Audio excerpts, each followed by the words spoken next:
In the heart of a bustling Latin American neighborhood, a devout Christian wife, adored by her community for her seemingly flawless life, hides a dark secret. Her manipulative affair with her father-in-law sets off a chain of events leading to murder. This is the story of Camila Mendoza, a woman whose obsession with power, control, and manipulation spirals into a deadly tragedy that shakes a community to its core. Camila Mendoza, 35, appeared to live the kind of life that others admired.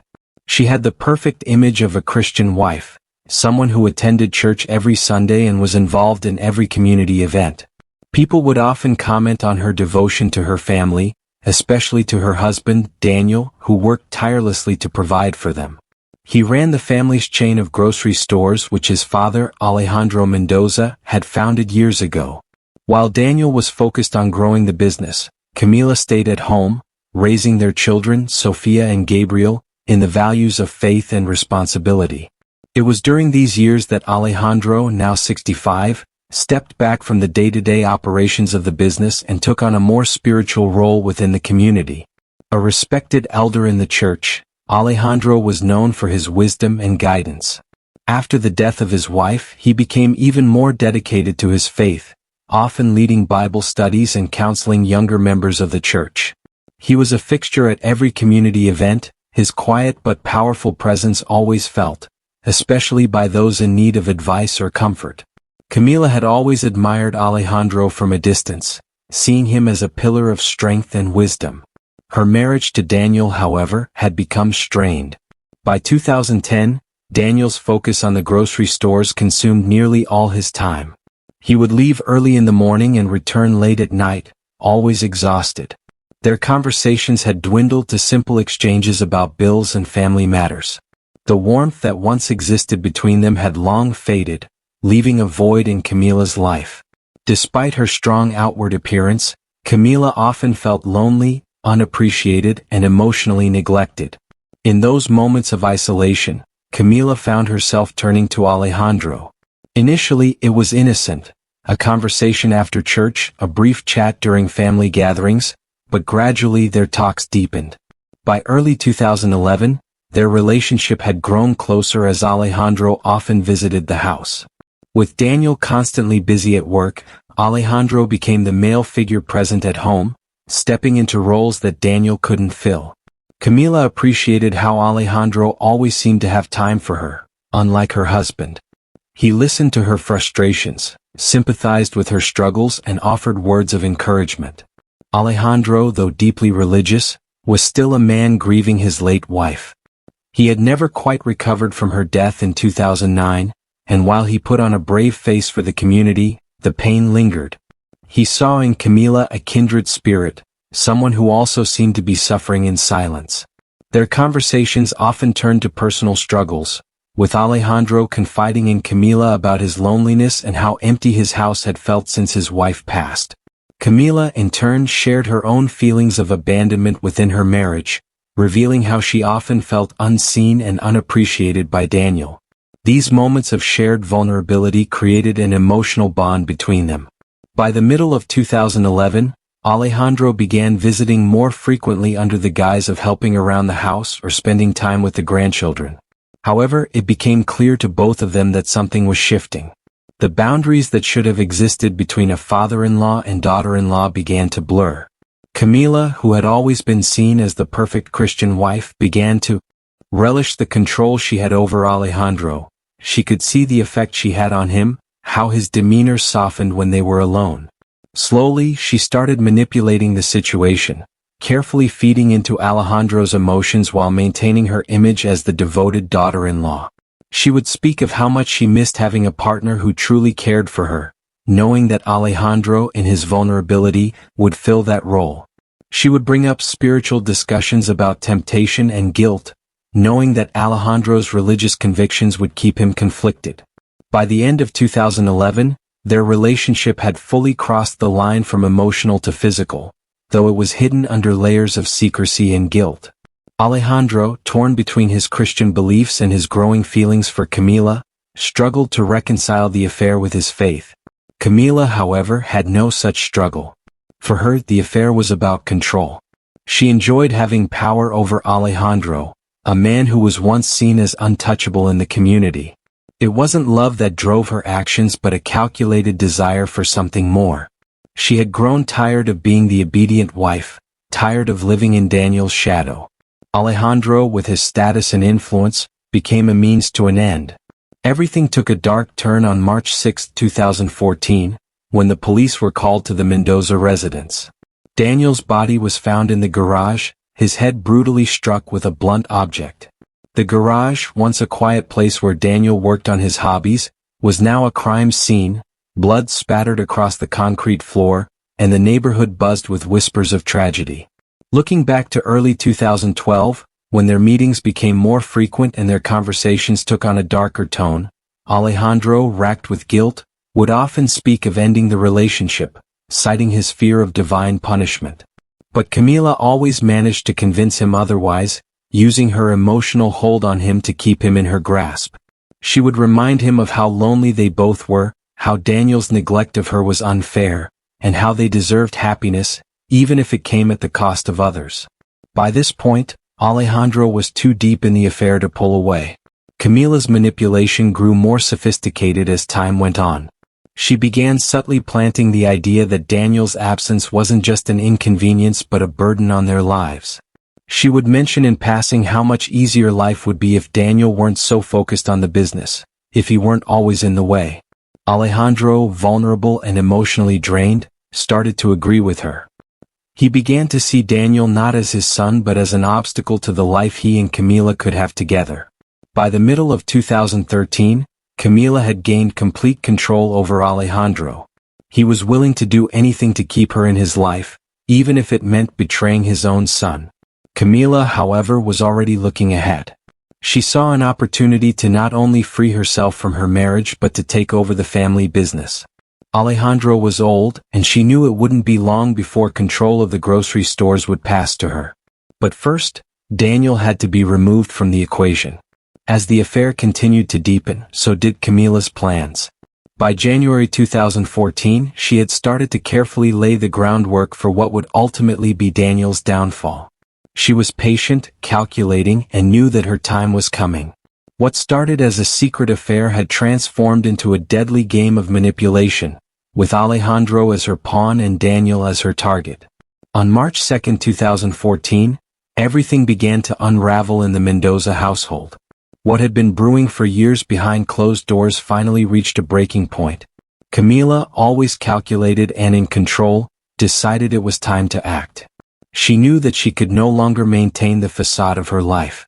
Her affair with Alejandro had become more than just a secret. It was now a tangled mess of lies and manipulation that threatened to explode. Alejandro, struggling with the guilt of his actions, had grown hesitant. His faith was crumbling under the weight of what he had done, and the idea of committing an even greater sin, the murder of his own son, paralyzed him with fear. But Camila was relentless. She had spent years learning how to manipulate Alejandro, using his vulnerabilities against him. She knew how to push just hard enough to get what she wanted without scaring him away. She framed their situation in a way that allowed him to rationalize the unspeakable. Alejandro, torn between his love for Camila and the moral teachings he had once held so dear, felt trapped. He believed her when she said that Daniel's death was inevitable, that it was necessary for them to be free from the burden of secrecy. She convinced him that it was an act of divine justice, a way to cleanse their lives and start anew. Camila's plan was cold and calculated, just like everything else she did. She had thought through every detail, knowing that Alejandro's fragile state would make him easy to control. The plan wasn't overly complicated, it was simple, brutal, and would leave little evidence. She instructed Alejandro on what to do, reassuring him that it would all be over soon and that their lives could return to normal. No more secrets, no more guilt. Alejandro, though conflicted, felt the weight of his emotions overpower his sense of right and wrong. He was too deep in the affair, too lost in his love for Camila to turn back now. 4 days later, on the night of March 6, 2014, the plan came to a violent conclusion. The Mendoza family home, always bustling with activity and laughter, became the scene of a horrific crime. Daniel's lifeless body was found in the garage, his head shattered by a single devastating blow from a heavy object. Blood pooled around him, staining the concrete floor where he had once worked on his projects. The garage, a place where Daniel found peace in his hobbies, was now marked with violence and death. The discovery of Daniel's body sent shockwaves through the neighborhood. Whispers of tragedy spread quickly, with neighbors gathering outside the Mendoza home, confused and fearful. The family was well known in the community, and their grocery stores had been a cornerstone of the neighborhood for years. The idea that such a brutal crime could happen to someone so respected was almost unthinkable. The police arrived quickly, led by Detective Luis Herrera, a man with years of experience handling violent crimes. As he walked through the scene, Herrera immediately knew that something was off. The house showed no signs of forced entry and nothing appeared to be missing. The idea of a robbery gone wrong, which had seemed plausible at first, quickly faded. This crime had been personal. Its brutality and precision suggested that it was committed by someone close to Daniel. By March 8, 2014, the investigation was well underway. The police began questioning everyone connected to Daniel, starting with his wife, Camila. She played the role of the grieving widow almost perfectly, but to Detective Herrera, something didn't feel right. Camila appeared distraught, but her tears seemed too controlled, her emotions too measured. She spoke calmly, recounting how Daniel had come home late the night before the murder, saying she had gone to bed early, unaware of anything unusual. Despite her calm exterior, Herrera sensed that something was off. Camila's behavior after the murder was odd. In the days following the tragedy, she didn't seem genuinely devastated. Her routine barely changed. While others in her situation might have been overwhelmed by grief, Camila carried on as if nothing had happened.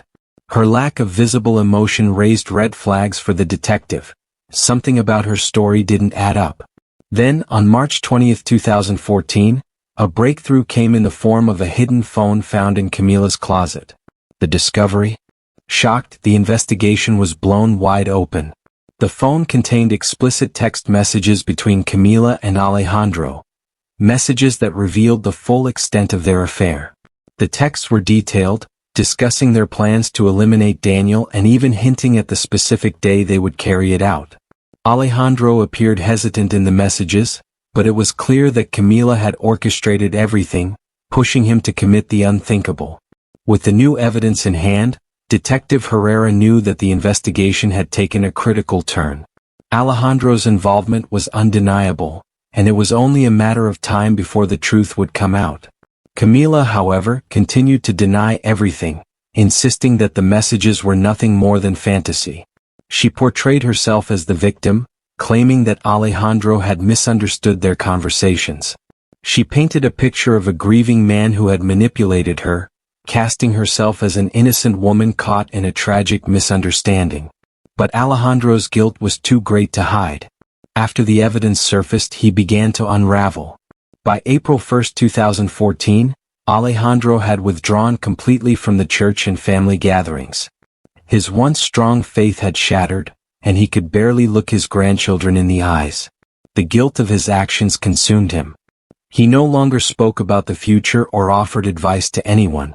He was a shell of the man he once was, destroyed by his own sins. When the police finally brought him in for questioning on April 1, his calm demeanor crumbled. Confronted with the phone records, Alejandro broke down, confessing to the affair. He spoke of how Camila had drawn him in, how she had used his grief and vulnerability to manipulate him. He admitted that he had fallen for her, but he vehemently denied having anything to do with Daniel's murder.